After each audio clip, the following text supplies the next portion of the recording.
یہاں ہر کوئی اپنی کہانی میں سچا ہوتا ہے، مظلوم ہوتا ہے، معصوم ہوتا ہے، اور لوگ اسی ایک کی کہانی سن کر سب کچھ مان لیتے ہیں کہ جو کچھ یہ کہہ رہا ہے یہ بالکل سچ ہے، اور دوسری طرف جس کے بارے میں یہ سب کچھ بولا جا رہا ہوتا ہے وہ ایک نہایت ہی ظالم انسان ہوتا ہے۔ ہمارے معاشرے کا المیہ یہ ہے کہ لوگ ایک طرف کی بات سن کر ہی اس کو سچ مان لیتے ہیں، جبکہ دوسری طرف جاننے کی زحمت نہیں کرتے۔ جب بھی کسی کی بات سنیں تو دوسرے کی بھی بات سنیں، اور پھر دونوں کی بات سن کر فیصلہ کریں کہ کون غلط ہے اور کون صحیح۔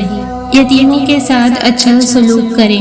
کم عمری میں باپ کو کھو دینا کوئی معمولی بات نہیں، یہ جس پر گزرتی ہے صرف وہی سمجھ سکتا ہے، اس لیے اللہ نے خاص حکم دیا ہے کہ یتیموں کے ساتھ اچھا سلوک کیا جائے۔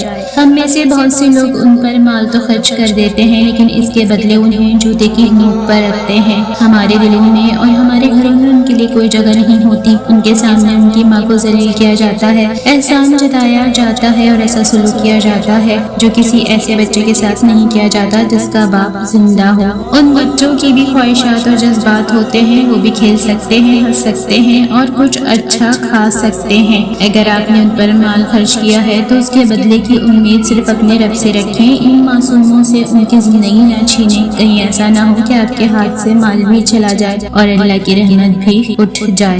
نیکی اور بدی کا تضاد۔ نیکی اور بدی ایک ساتھ نہیں رہ سکتی۔ جب یہ دونوں ایک ساتھ سرزد ہوتی ہیں تو بدی اپنی بدبو سے نیکی کے معیار کو کم کر دیتی ہے۔ نیکی کا معیار بلندی ہے اور بلندی پر رب بستا ہے۔ جب کمزور ایمان والے ایسے لوگوں کو دیکھتے ہیں جو یہ دونوں کام نیکی اور بدی ساتھ ساتھ کر رہے ہوتے ہیں تو وہ خوف زدہ اور گمراہ ہو جاتے ہیں۔ اس لیے میرا رب فرماتا ہے دین میں پورے کے پورے داخل ہو جاؤ، تم آگے بڑھنے والے پیچھے آنے والوں کا راستہ صاف کر دو۔ اگر تم یہ سمجھتے ہو کہ صبر کا پھل میٹھا سے مراد ہے کہ تمہاری مشکلات حل ہو جائیں گی، بھیڑ میں ہاتھ چھڑا کر جانے والے لوٹ آئیں گے، آسانیاں ہی آسانیاں مقدر میں لکھ دی جائیں گی، محبت نامی نعمت تمہاری جھولی میں ڈال دی جائے گی تو تم غلط ہو۔ صبر کا پھل میٹھے سے مراد ہے ایک دن تمہیں مشکلات سے لڑنا آ جائے گا، جانے والوں کو الوداع کہنا سیکھ لوگے اور تم جان لوگے کہ ہر ملنے والا شخص اپنے بچھڑنے کی تاریخ لے کر آتا ہے۔ تم جان لوگے کہ محبت کی احسن ترتیب میں تمہاری محبت کے پہلے حقدار تم ہو اور آخری بھی، باقی سب کہیں بیچ میں آتے ہیں۔ اور زندگی کے گلے لگ کر شکریہ ادا کیسے کرنا ہے کہ حالات کی بھٹی میں تپا کر تمہیں صبر کرنا سکھایا، اور شکر بھی جو ہے جیسا ہے جتنا ہے خوبصورت ہے۔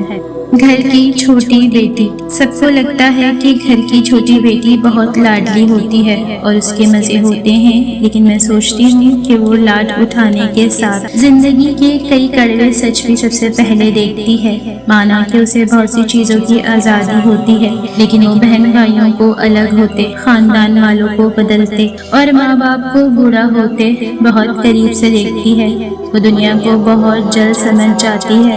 اسے وقت سے پہلے یہ سمجھ آ جاتا ہے کہ ماں باپ کے علاوہ کوئی مخلص اور اپنا نہیں ہوتا۔ وہ بہنوں کا نصیب دیکھ کر اندر ہی اندر ڈر جاتی ہے اور بھائیوں کا بدلا ہوا روپ دیکھ کر خاموش ہو جانا سیکھ جاتی ہے۔ وہ سب کی لاڈلی تو کہلاتی ہے، لیکن اکثر اپنے دل کا حال کسی سے کہہ نہیں پاتی، کیونکہ سب اسے اب بھی سمجھ کر اس کی فکر کو نظر انداز کر دیتے ہیں۔ وہ سب کے بدلے چہروں کو دیکھتی ہے، مسکراتی ہے اور سب کچھ اپنے اندر دفن کرنا سیکھ جاتی ہے۔ سب کو لگتا ہے کہ وہ بہت خوش نصیب ہے، لیکن کوئی نہیں جانتا کہ گھر کے آنگن کو خالی ہوتے دیکھ کر سب سے زیادہ تکلیف اسی چھوٹی بیٹی کو ہوتی ہے جو سب کے چلے جانے کے بعد بھی ماں باپ کا سہارا بنی رہتی ہے۔ چوڑیاں لیتے وقت اپنے ہاتھ مردوں کے ہاتھ میں نہ دیا کریں۔ آپ کا ہاتھ پکڑنے کا حق ہر کسی کو نہیں ہونا چاہیے۔ چوڑیاں پسند کریں اور بولیں کہ پیک کر دو، گھر آ کر امی سے پہن لیں، کوئی حل نہ ہو تو شیمپو یا صابن لگا کر پہن لیں۔ سمپل حل، لیکن اتنی پڑھی لکھی ہو کر یہ عجیب حرکت نہ کریں۔ اگر برا لگے تو معذرت۔ میں ایک عام سی لڑکی ہوں، نہ لہجہ منفرد میرا، بناوٹ ہے نہ باتوں میں، جو دل میں ہے زباں پر بھی وہی بات ہوتی ہے۔ میں سب کا مان تو رکھتی ہوں مگر کسی کا دل نہیں رکھتی۔ ہاں ایسا ہے مگر جو مخلص ہیں چند ایک لوگ میں ان کو خاص رکھتی ہوں، اور پھر جو خاص ہوتے ہیں انہیں کھونے سے ڈرتی ہوں۔ ہنستی بہت ہوں لیکن پھر جی بھر کے روتی ہوں۔ یہ جو کر رہے ہیں نصیحتیں، انہیں مشوروں کی ہے عادتیں، دل غم زدہ نہیں چھوڑیے، تیری داستان نہیں جانتے، میرا کرب جان نہیں جانتے، میرے آس پاس جو لوگ ہیں میری تلخیاں نہیں جانتے۔ اپنے رویوں کو نرم رکھیں، کہیں فاصلہ محسوس ہو تو خود نزدیک ہو جائیں، سبب پوچھنے کوئی خاموش لگے تو خود بات کا آغاز کر لیں۔ ہو سکتا ہے جسے آپ دوسروں کی انا سمجھ رہے ہوں وہ اس کی ڈپریشن ہو، جس خاموشی کو قطع تعلق سمجھ رہے ہوں وہ خود سے شکست ہو۔ پہل کر لیں تعلق جوڑنے میں، رابطہ کرنے میں، مسکرانے میں، کسی کو زندگی کی طرف واپس لانے میں۔ کچھ رشتے زمانے بھر کے لیے نہیں ہوتے، وہ بس اتنا سکھا دیتے ہیں کہ آئندہ کسی کو دل دیتے وقت دعا میں احتیاط بھی شامل کرنی ہے۔ کچھ رشتے دل کے بہت قریب ہوتے ہیں، ملتے کم ہیں مگر زندگی بھر ساتھ دیتے ہیں۔ مجھے اچھے لگتے ہیں وہ لوگ جو اپنے لفظوں میں کسی کی خوشی یا غمی میں اتنے پر اثر جملے ڈھونڈ لاتے ہیں کہ اگلے کی خوشی یا تو ڈبل ہو جاتی ہے یا پھر غم آدھا رہ جاتا ہے۔ زندگی میں ہر موڑ پر آپ کا سامنا راستے پر پڑے پتھروں سے ہوگا، ابھی آپ پر منحصر ہے کہ آپ اس سے کیا بناتے ہیں، مشکلوں کی دیوار یا کامیابی کا پل۔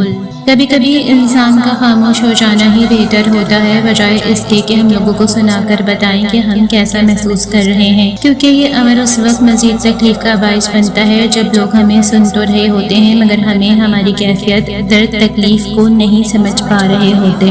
چپکے چپکے کسی کے کام آنا، محبت جتانا، کسی کو جگہ دینا، حوصلہ دینا، مصیبت میں کسی کے پاس ہونا، اپنی خواہش چھوڑ کر دوسروں کی پوری کرنا، یہ چھوٹی چھوٹی باتیں انسان کے لیے بہت سی دعائیں اکٹھا کرنے کا ذریعہ بن جاتی ہیں۔ نسل در نسل اذیتوں کو ٹرانسفر نہ کریں، ہر کندھے میں اتنی سخت نہیں ہوتی کہ وہ اتنی نیگیٹیوٹی برداشت کر سکے، ضروری نہیں ہونا چاہیے جو ماں نے تکلیف سہی ہو وہ بچے بھی برداشت کریں۔ جنریشنل ٹراماز ختم کرنے کے لیے کسی ایک کو تو پہل کرنا ہی ہوگی تاکہ دنیا رہنے لائق جگہ بن سکے۔ بے وقوف بنے رہو گے تو تعلقات بھی قائم رہیں گے، جس دن غلط کو غلط کہنا شروع کیا تو اس دن تعلقات بھی ختم اور رابطے بھی ختم۔ گریباں تک پہنچنے والا ہاتھ اگر اچانک نوالے بنا کر کھنڈانے لگے تو خوشی سے جھومنے کی نہیں بلکہ محتاط رہنے کی ضرورت ہوتی ہے۔ یاد آئیں گی غفلتیں تم کو، تمہیں دکھ نہ ہونے کا بڑا دکھ ہوگا۔ اپنے کمروں میں خیالوں سے شکستہ ہو کر لگ کے دیوار سے دیوار کو دیکھا ہے کبھی؟